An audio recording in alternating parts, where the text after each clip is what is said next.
se dedicó a pensar, se dedicó a difundir ideas, se dedicó a plantear ideas en todos los ámbitos donde ella estuvo.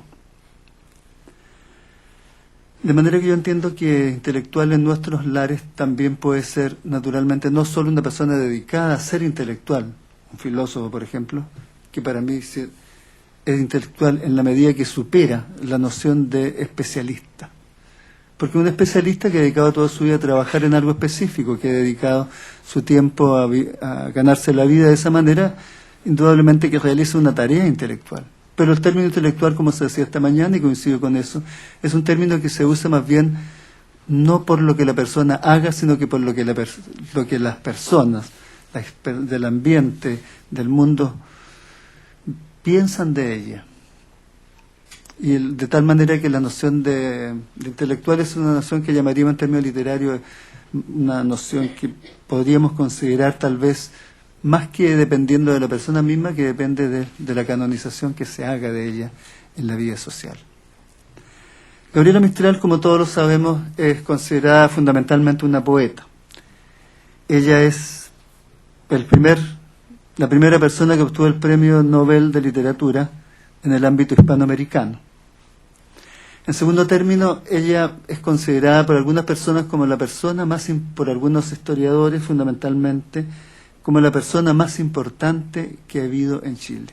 No como la mujer más importante, sino que como la persona. Hay una historiadora que se llama Sol Serrano que lo ha planteado en forma pública y lo ha escrito también. La persona más importante que ha tenido Chile se llama Gabriela Mistral.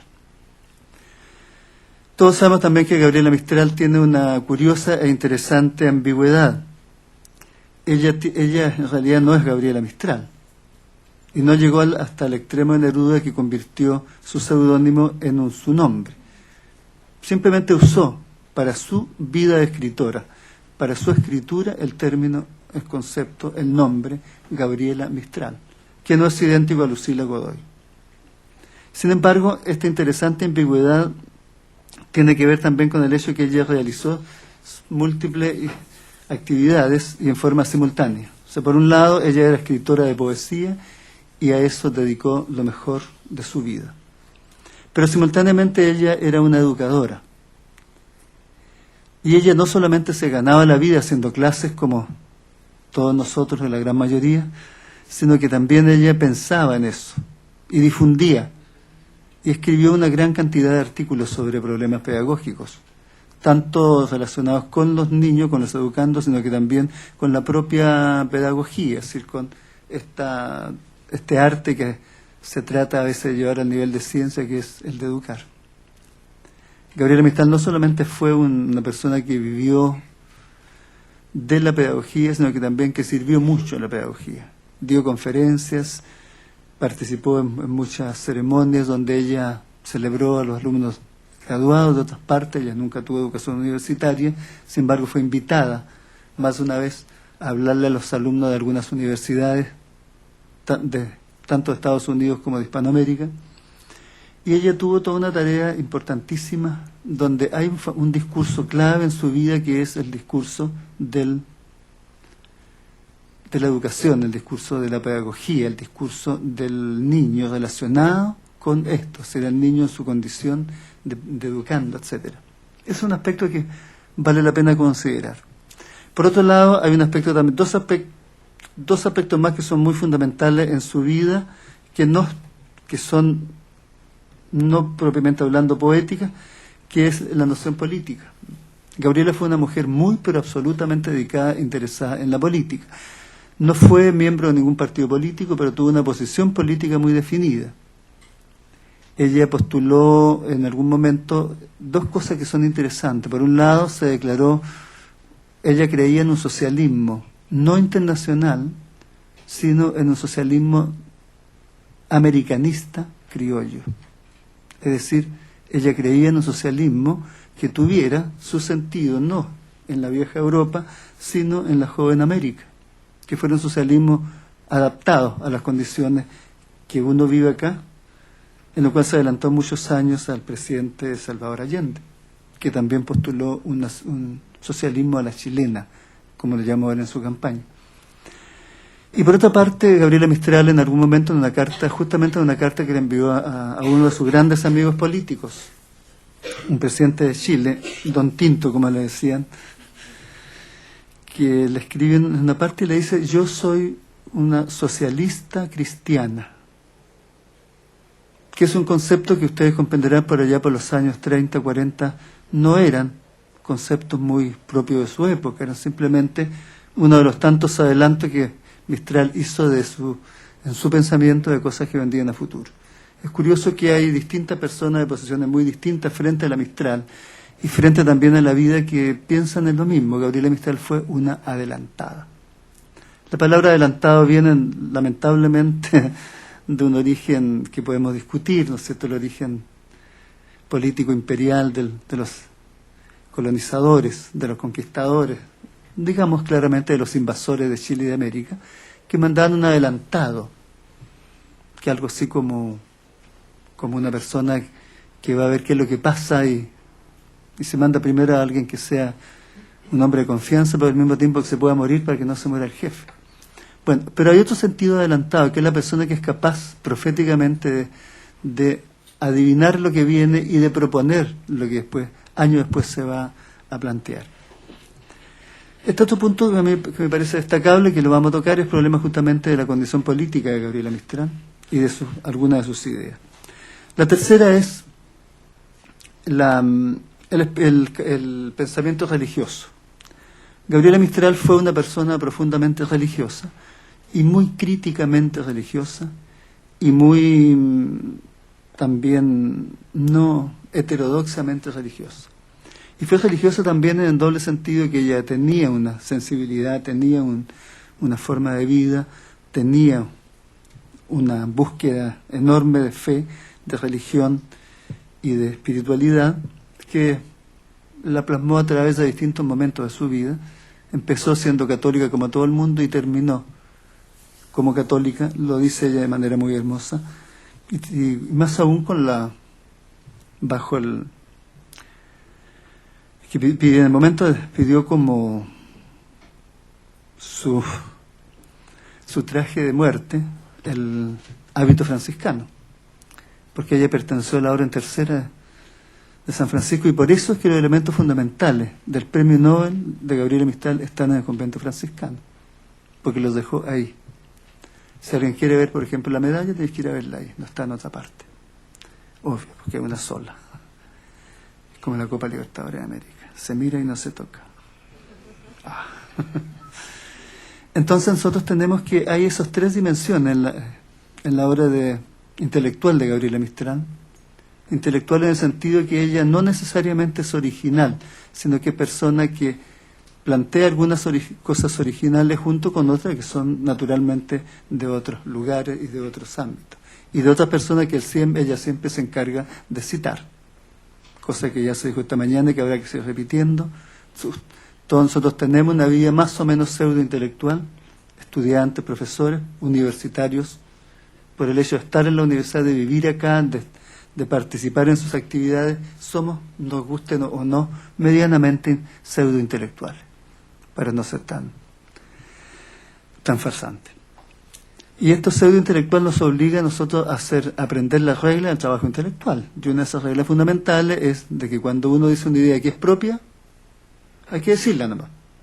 Si es interesante la tomarán en cuenta y si no simplemente pasará. Pero si no es de uno hay que citar.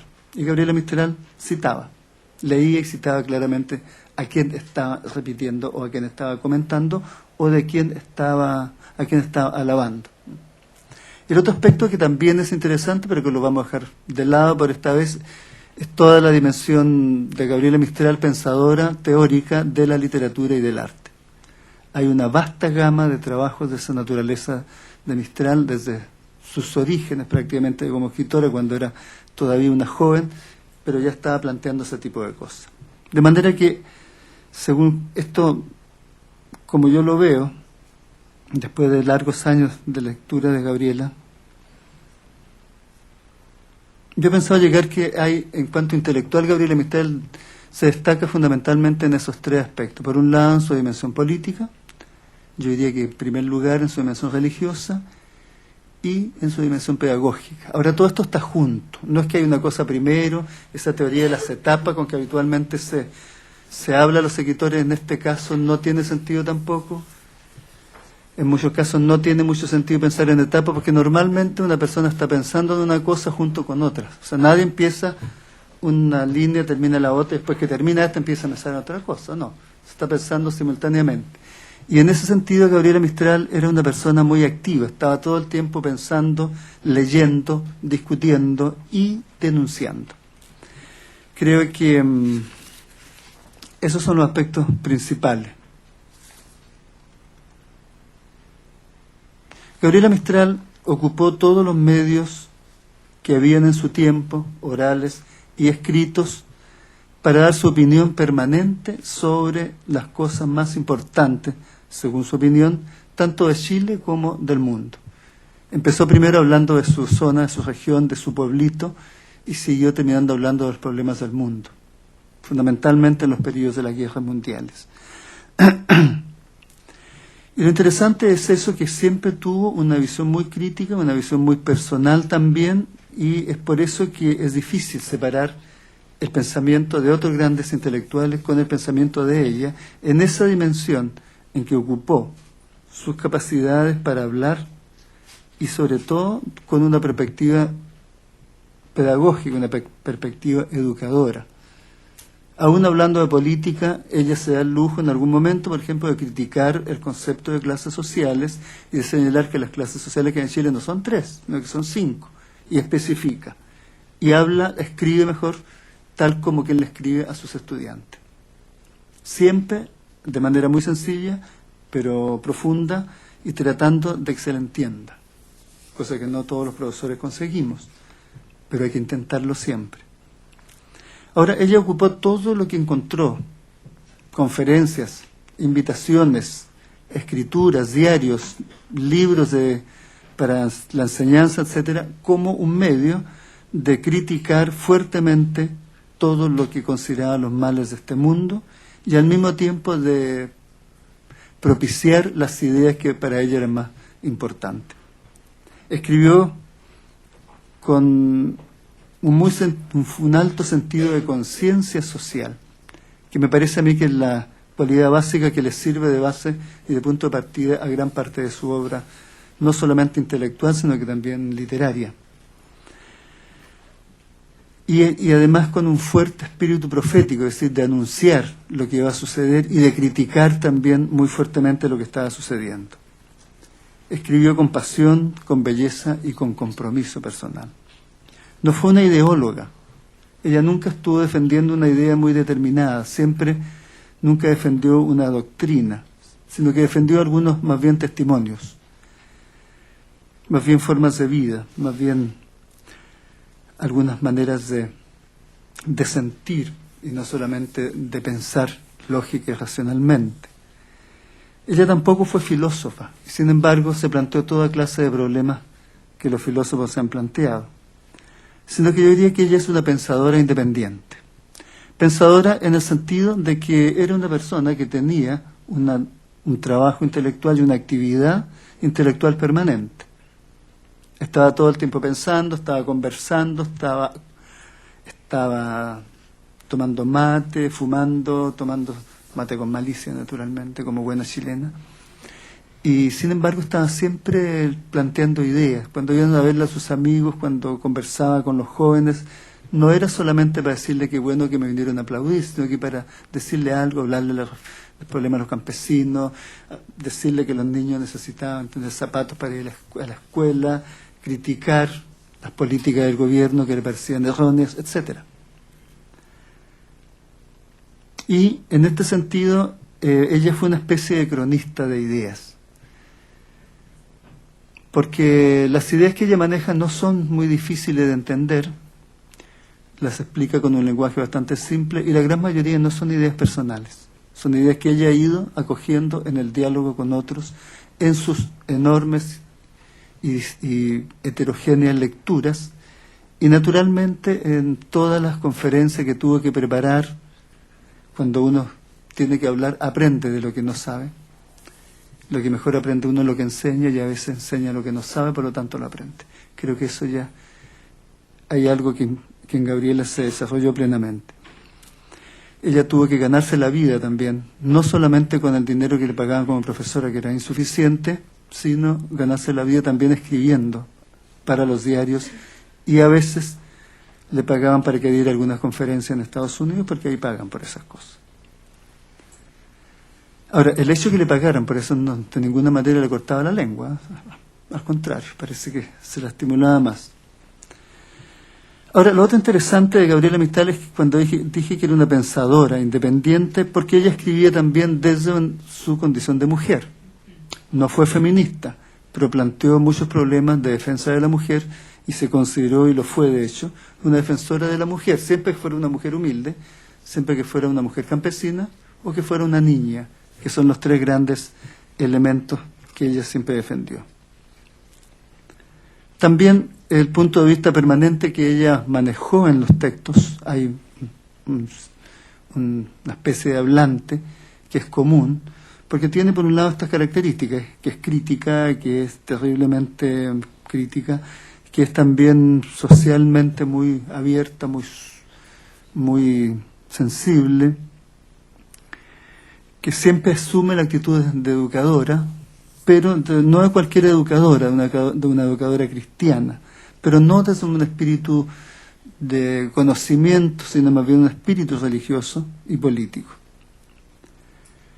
Ahora, otra cosa interesante de Gabriela Mistral es que ella ocupó algunos conceptos que se han ocupado mucho tiempo después. Por ejemplo, ella usaba la noción de estado gendarme, que realmente uno se sorprende en ese estado gendarme, dónde y cuándo lo ha escuchado.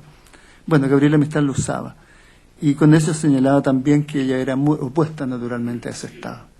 Ella era muy antimilitar también.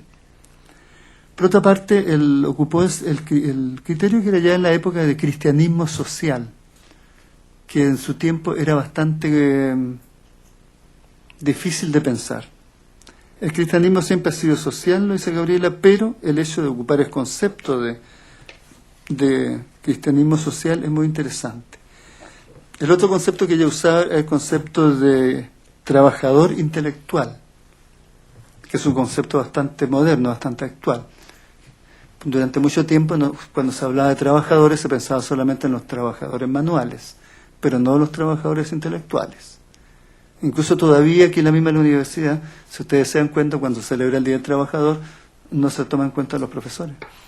Es como si uno no trabajara. Ojalá que fuera así. Pero lamentablemente también somos trabajadores. Y Gabriela Mistral ocupaba este concepto, trabajador intelectual. Por otra parte, ella tenía algunas ideas propias y las decía con todas sus letras. Hay tres clases de América. Una América patrona, que era Estados Unidos. Una América casi doméstica, que era la América Central. En el sentido que era casi, no decía la palabra, pero ella tendría que usar la palabra casi empleada doméstica. Y una América que está en tratamiento de domesticidad, que somos nosotros, América del Sur. Por otra parte, el otro concepto que usaba junto con el de cristianismo social era el de humanismo cristiano, concepto que se usa actualmente. Hay universidades de humanismo cristiano, hay una serie de filósofos que se declaran humanistas cristianos, etc. Y ella definía fundamentalmente el cristianismo en dos dimensiones. Por un lado, una dimensión personal de la dignidad que dignificaba a las personas, y en segundo lugar, por el amor al prójimo, que para ella era lo central. Ocupaba un concepto muy curioso que era el de cristianos totales, de evangelio total, que significaba simplemente un tipo de coherencia, que es cristiano que lo sea, pero que lo sea a partir de la totalidad de su doctrina, que es un concepto que se ha venido a usar en el siglo XX, fundamentalmente por los obispos y por algún papa, no de los últimos.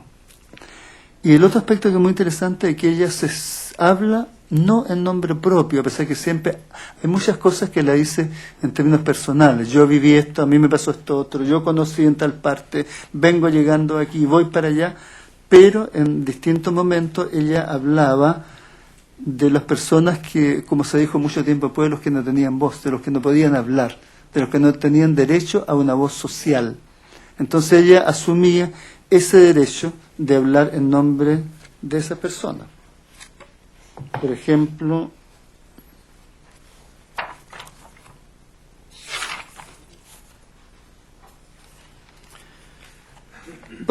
está haciendo aquí una crítica a los capitalistas criollos, término que ella ocupan exactamente en esos términos. Y dice, está hablando de la relación de los chilenos con los extranjeros, los países pobres de capital asistidos de una industria sietemesina. Ahí están los 21 pidiendo al extranjero que les visite y enumerándole como una letanía de vendedor o Camelot sus minas, sus petróleos, sus gomales. El extranjero va a vernos, si sea norteamericano o inglés, toma el radio más ancho posible para garantizar su inversión, se establece con mucho desahogo y toma actitudes de posesor definitivo. Estos conceptos también se ocupan en la actualidad. Siguiendo la lógica de sus negocios, tienen perfecta razón los hombres de negocios nuestros al invitarlos, y ellos la tienen también al instalarse regaladamente. Pero sucede que entre los intereses de los capitalistas criollos y los intereses de los capitalistas extraños desarrolla su vida entera la masa de un pueblo que no verifica estos arreglos y que solo los padece, masa que constituye el cuerpo del país, es decir, la carne de la patria, y que no habiendo comprado ni vendido, debe sufrir las consecuencias enteras de la terrible operación. En cierta manera, yo hablo por esa masa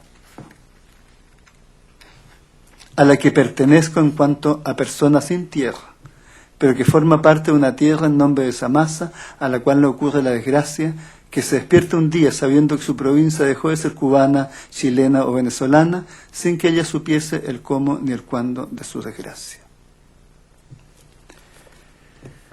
Es decir, Gabriela Mistral, justamente por su condición de maestra, con su condición de cristiana, habla también en favor de aquellos que no tienen la posibilidad de hacerlo. Y como buena profesora y como buena mujer de campo, dice la verdad y lo que piensa. Ahora, especificando algunas cosas de manera más detallada. ¿Nos quedan 15 minutos? Gracias. Primero, les decía que Gabriela Mistral, según mi opinión, aquí coincido con algunos y no coincido con otros, los tipos de discursos fundamentales son, como le he dicho, esos cuatro.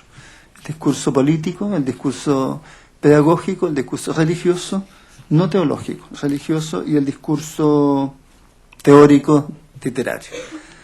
Dejando de lado al último, pero también coincide, hemos dicho que hay un sujeto común en estos discursos, que naturalmente tienen cierto tipo de pensamiento común, que es siempre la imagen de un sujeto apasionado, un sujeto valiente, sin prejuicio, fundado en sus creencias, en su condición de mujer, en un punto de vista femenino pero no feminista, en un compromiso con las causas nobles. Ella fue una de las grandes defensoras de Sandino en el mundo, y siempre con una actitud educativa. El vocabulario que ocupa es un vocabulario bastante peculiar, bastante propio, bastante poco común. Hay una gran cantidad de elementos que ella usa que forman un estilo muy personal, que ha sido imitado, pero solamente en algunos aspectos. Y también el uso de una enorme cantidad de temas, problemas y de posibles soluciones. Ahora, de todos esos trabajos, hay tres que a mí me ha parecido necesario destacar, a pesar que hay muchos.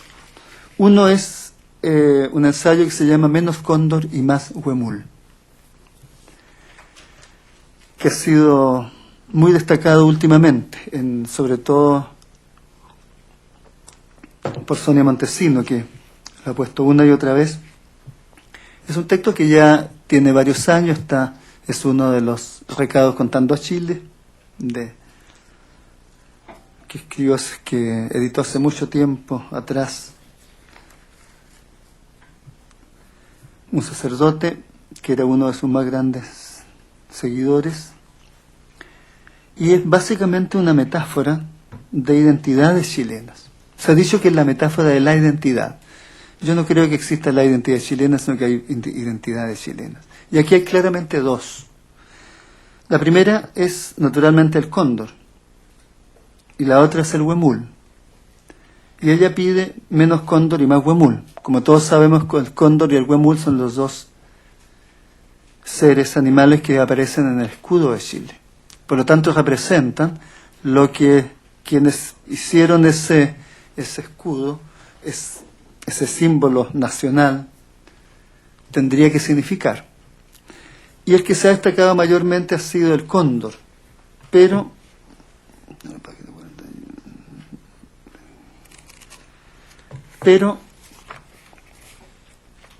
ella claramente elige algo: menos cóndor, más huemul. ¿Y qué es lo que representa el cóndor? Muchos han insistido lo mismo en las escuelas y en los discursos gritones, en el sentido del cóndor, y se ha dicho poco de su compañero heráldico, el pobre huemul, apenas ubicado geográficamente. Yo confieso mi escaso, esto lo dice Gabriela, pero yo también confieso lo mismo. Yo confieso mi escaso amor del cóndor, que al fin es solamente un hermoso buitre. Sin embargo, yo le he visto el más limpio vuelo sobre la cordillera. Me rompe la emoción el acordarme, me quiebra la emoción, el acordarme de que su gran parábola tan hermosa no tiene más causa que la carroña tendida en una quebrada. Las mujeres somos así, más realistas de lo que nos imaginan. El maestro de escuela explica a sus niños: el cóndor significa el dominio de una raza fuerte. Enseña el orgullo justo del fuerte. Su vuelo es una de las cosas más felices de la tierra. Tanto usaba la heráldica de las aves rapaces, hay tanta águila, tanto milano en divisa de guerra, que ya dice poco a fuerza de repetición, el pico ganchudo y la garra metálica. Me quedo con ese ciervo, que para ser más original, ni siquiera tiene la arboladura córnea, con el huemul no explicado siquiera por los pedagogos, y del que yo diría a los niños más o menos. El huemul es una bestezuela sensible y menuda. Tiene parentesco con la gacela, lo cual es estar emparentado con lo perfecto. Su fuerza está en su agilidad, lo defiende la finura de sus sentidos, el oído delicado, el ojo de agua atenta, el olfato agudo. Él, como los ciervos, se salva a menudo sin combate, con la inteligencia, que se le vuelve un poder inefable. Delgado y palpitante su hocico, la mirada verdosa de recoger el bosque circundante, el cuello del dibujo más puro, los costados movidos de aliento, la pezoña dura como de plata. En él se olvida la bestia, porque llega a parecer un motivo floral. Vive en la luz verde de los matorrales y tiene algo de la luz en su rapidez de flecha. El huemul quiere decir la sensibilidad de una raza, sentidos finos, inteligencia vigilante, gracia. Y todo eso es defensa, espolones invisibles pero eficaces del espíritu. El cóndor, para ser hermoso, tiene que planear en la altura, librándose enteramente del valle. El huemul es perfecto con solo el cuello inclinado sobre el agua o con el cuello en alto, espiando un ruido. Este es uno de los ensayos más hermosos que ha escrito Gabriela Mistral sobre nuestras identidades, que ella plantea, como ustedes se dan cuenta, de manera dualista, opuesta, fuertemente para destacar una, que es la que generalmente nos ha dado los mejores premios, los mejores regalos y los mejores ejemplos para la vida. En cambio, el cóndor parece que no.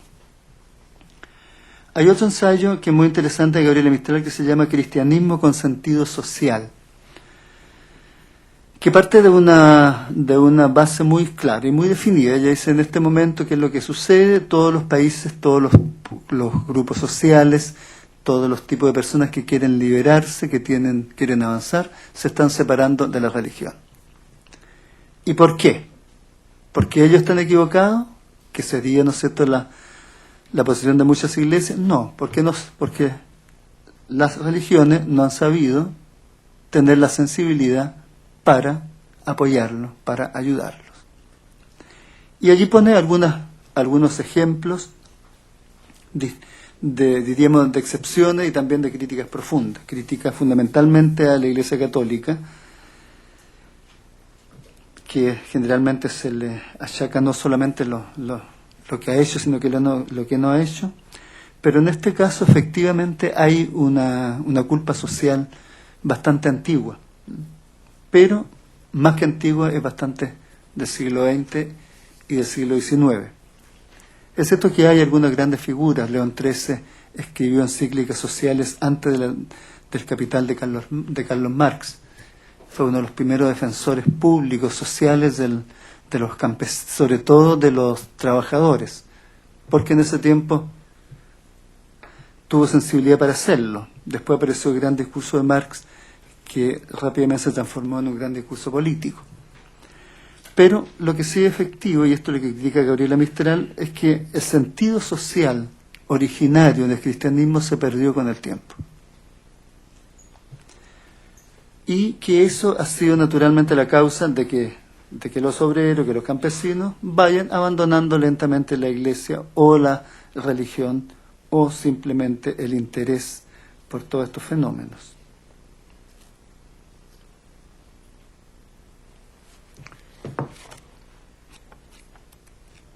Y como estamos hablando de ella, es ella la que debe hablar. No. Me perdonarán, pero aquí me equivoqué. Anoté mal no. Pues.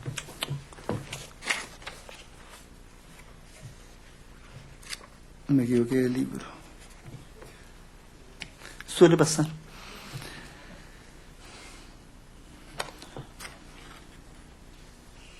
El deber cristiano no es lanzar apóstrofes iracundos y desesperados, porque está poniendo el caso del pueblo ruso, sino hacer un análisis agudo como el que se hace después de una derrota para ver en qué ha consistido la fragilidad de un sentimiento que creíamos eterno. Yo, que he anclado en el catolicismo, después de años de duda, me he puesto a hacer este buceo con un corazón dolorido, por lo que mi fe pierde, pero a la vez con una mente lúcida, deseando más que condenar, comprender el proceso. Lo que he visto es esto. Nuestro cristianismo, al revés del anglosajón, se divorció de la cuestión social, la ha desdeñado, cuando menos, y ha tenido paralizado o muerto el sentido de la justicia, hasta que ese sentido nació en otros y le ha arrebatado a sus gentes. Este fenómeno ha producido exactamente el efecto inverso posteriormente, porque el cristianismo ha aprendido de otra forma de pensar y ha coincidido, como veíamos esta mañana, con el marxismo en muchos puntos. Una fe que nació milagrosamente entre la plebe, que solo fue conquistando a los poderosos, estaba destinada a no olvidar nunca ese nacimiento. Pero a la vez de respetar esta tradición popular, tenía el deber de mirar que fuera de su origen, la llamada plebe, que yo llamo el pueblo maravilloso, es por su vastedad el único suelo que le mantendría inmensa, haciéndola reinar sobre millares de almas. Las otras clases, por selectas que sean, le dan un pobre sustento a la Iglesia, y toda religión ha aspirado siempre al número, lo mismo que toda política. Pues bien, no por tradición sino por cálculo sagaz, nuestro cristianismo ha sabido ser leal con los humildes. La fe de Cristo fue ante la plebe romana, y sigue siéndolo para el pueblo de hoy, una doctrina de igualdad entre los seres humanos, es decir, una norma de vida colectiva, una política, ennoblezcamos alguna vez la palabra manchada. Tal aspecto de la religión, el que más importaba a las masas, no se hizo en verdad entre nuestros países. La acción social católica en la Argentina, ya intensa, en Chile hace cosa estimable, pero no suficiente todavía. El pueblo trabajador se ha visto abandonado a su suerte, en una servidumbre sencillamente medieval, y ha acabado para hacer este divorcio entre religión y justicia humana. Esto tiene que ver, como les planteé antes, fundamentalmente con el espíritu político de Gabriela Mistral. Ella siempre fue muy crítica y fue muy honesta en sus planteamientos, y criticó y autocriticó, como debiera hacerse, lo que a ella le parecía mal. Lo que le parecía bien lo reconocía también. Pero este en sentido particular es un testimonio de una persona absolutamente honesta con sus planteamientos y valiente para decirlo delante de todo el mundo, aún reconociendo que ella formaba parte de aquel grupo que estaba criticando. Y el otro aspecto que a mí me pareció muy emocionante realmente es el discurso sobre los derechos del niño, porque derechos humanos ella también los plantea, ella se preocupa de todos los derechos humanos, pero particularmente ella crea unos derechos del niño. ¿Y cuáles son? 7 derechos. A la salud plena y a la alegría, a los oficios y profesiones, a lo mejor de la tradición de la humanidad, que según ella es la herencia de Jesucristo, a la educación maternal, a tener una madre, el derecho a la libertad del niño, el derecho del niño sudamericano a nacer bajo legislaciones decorosas, cristianas o por lo menos sensatas, y ella se refiere exactamente a los niños que en ese tiempo no tenían el apellido del padre, porque la ley era terriblemente mala. Ahora tenemos una ley absolutamente inversa. Y en séptimo lugar, a una enseñanza secundaria completa y por lo menos aparte de la enseñanza universitaria.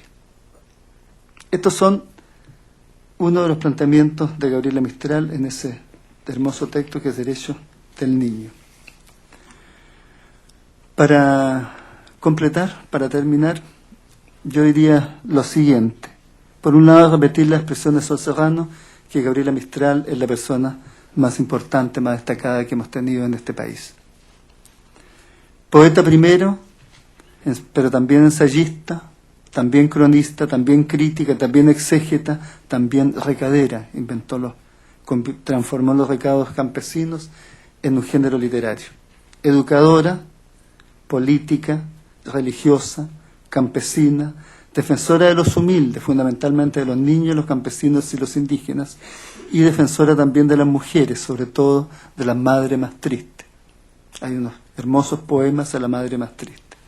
Crítica social, demócrata, insufrible, como ella misma se nombró, derechos humanos, derechos de los niños, también periodista, etcétera, etcétera. Primero se preocupó de lo que estaba más cercano, del ambiente de vida que ella tenía en su pueblito. Digo pueblito en sentido cariñoso, como mi pueblito. Pero después sobre Chile, y después sobre Hispanoamérica, y después sobre América. O sea, llegó a tener un pensamiento no universal, sino que sobre muchos aspectos de la universalidad del mundo. Escribió poesía y prosa literaria y una prosa no literaria, que es la que le conocemos, en la cual enfatizó su idea de ser una insufrible demócrata, a través de la cual defendió y pidió a los jóvenes del mundo que dieran la vida por Sandino, que le ofrecieran lo mejor que puede ofrecer la juventud, que es su propia sangre, por la lucha de Sandino por liberar a su pueblo, Nicaragua, de la dominación del ejército norteamericano. Habló sobre Camilo Enríquez, nuestro patrono, sobre Balmaceda, Pedro Aguirre Cerda, Eduardo Frei Montalva, Ramiro Tomic. Habló en contra del fascismo y pidió que la sacaran de Italia en el momento que empezó el fascismo, que no quería estar ahí. Habló sobre, cuando recibió el premio Nobel, en el discurso de ella, que es muy breve, tal vez el más breve que hay, reconoce ser hija de la democracia chilena. Esa es su presentación. Yo como hija de la democracia chilena. Y cuando habló de los suecos, le dijo algo muy hermoso. Cuando habló de los noruegos, los otros miembros del pueblo noruego, los campesinos, los artesanos y los obreros. O sea, no solamente los de alta calidad social y económica, también los otros miembros de ese pueblo. En fin, escribió sobre el voto femenino, sobre la organización del trabajo, sobre la reforma agraria, tema permanente desde que estuvo en México, desde hace años ya. Escribió sobre la cultura americana, mucho sobre la tierra. Fue considerada formalmente por Sandino como abanderada intelectual del sandinismo y benemérita del ejército sandinista. En fin, lo demás creo que ustedes ya lo conocen. Hay un par de expresiones finales en cuanto al aspecto que a mí me parece central en su pensamiento y en su manera de escribir, que es la sensibilidad social. El pueblo es el vidente mayor, es una expresión de Gabriela Mistral, no es de Violeta Parra. Crítica de las teorías sobre las clases sociales de Chile. El problema agrario, el problema indígena, la cuestión social, el problema de las mujeres, etcétera, son algunos de los temas permanentes de su obra. Y finalmente, en educación, ustedes conocen toda la oración de la maestra, los pensamientos pedagógicos, las palabras a los maestros, el oficio lateral, que son discursos muy conocidos, los derechos del niño, la forma educacional. Fue una activa divulgadora y defensora de los principios de la escuela activa, de la escuela nueva, de Crolí, de la escuela obrera superior que hubo en Bélgica, de todos los medios que no eran solamente verbales que se usaban en la educación.